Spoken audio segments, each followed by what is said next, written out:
श्री कृष्ण कहते हैं, यदि मेरा भक्त मौन होकर सब कुछ सुन रहा है तो स्मरण रखिए, उसके मौन और विश्वास का उत्तर मैं स्वयं देता हूँ। एक बहुत बड़ा व्यापारी था। उसका व्यापार बहुत फैला हुआ था और बहुत अच्छे से चलता था, लेकिन फिर भी उसे चिंता रहती थी कि उसके बाद उसके व्यापार का क्या होगा, उसका बच्चा उस व्यापार को अच्छे से संभाल पाएगा या नहीं।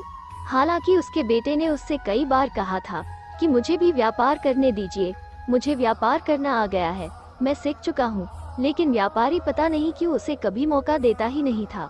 कुछ दिन बीते और एक दिन व्यापारी की तबीयत अचानक खराब हो गई। उसे दिल का दौरा पड़ा, उसे आईसीयू में भर्ती करवाया गया। व्यापारी का बेटा उसके दोस्त के साथ अपने पिता को मिलने आया। थोड़ी देर अपने पिता के पास बैठने के बाद बेटा और उसका दोस्त आईसीयू से बाहर आए। बाहर एक आइसक्रीम की दुकान देखकर व्यापारी का बेटा बोला, चलो आइसक्रीम खाते हैं। उसके दोस्त को ये जानकर बड़ा आश्चर्य हुआ कि बाप आईसीयू में है, बिजनेस का क्या होगा पता नहीं, और उसका दोस्त ऐसी सिचुएशन में भी इतना बेफिक्र कैसे रह सकता है। वो दोनों दुकान गए और आइसक्रीम लेकर खाने लगे। दोस्त से रहा नहीं गया तो उसने अपने दोस्त से उसके मन में क्या चल रहा था सब कुछ बताया। व्यापारी का बेटा बड़ी शांति से बोला कि दोस्त, मैं परिस्थितियों को स्वीकार करना सीख गया हूँ। मैं श्री कृष्ण का बड़ा भक्त हूँ, इसलिए उनके बताए रास्ते पर चलता हूँ। पहला रास्ता कि कर्म करो और फल के बारे में मत सोचो।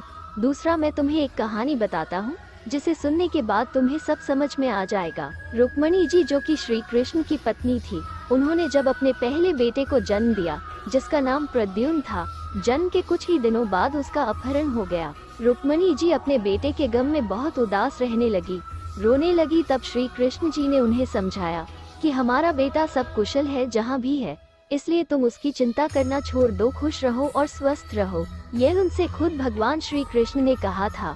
फिर भी रुक्मणी जी ने अपने बेटे की चिंता नहीं छोड़ी, पर आखिरकार 18 साल बाद प्रद्युम्न घर वापस लौटा। वो विवाह करके लौटा था और समस्या ये थी, उसने अपने से 20 साल बड़ी महिला से शादी की थी। रुक्मणी जी को इस बात की खुशी थी कि उनका पुत्र वापस आ गया, लेकिन इस बात से वो फिर से दुखी हो गई कि उनके पुत्र ने अपने से बड़ी उम्र की औरत से शादी क्यों की।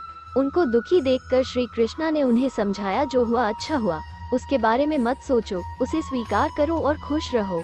बावजूद इसके कि भगवान ने फिर से उन्हें समझाया, रुक्मणी जी को इस बात को स्वीकार करने में 8 वर्ष लग गए। इस तरह से रुक्मणी जी ने अपने जीवन के 26 साल दुख में बिता दिए, सिर्फ इसलिए क्योंकि वो परिस्थितियों को स्वीकार नहीं कर पाई।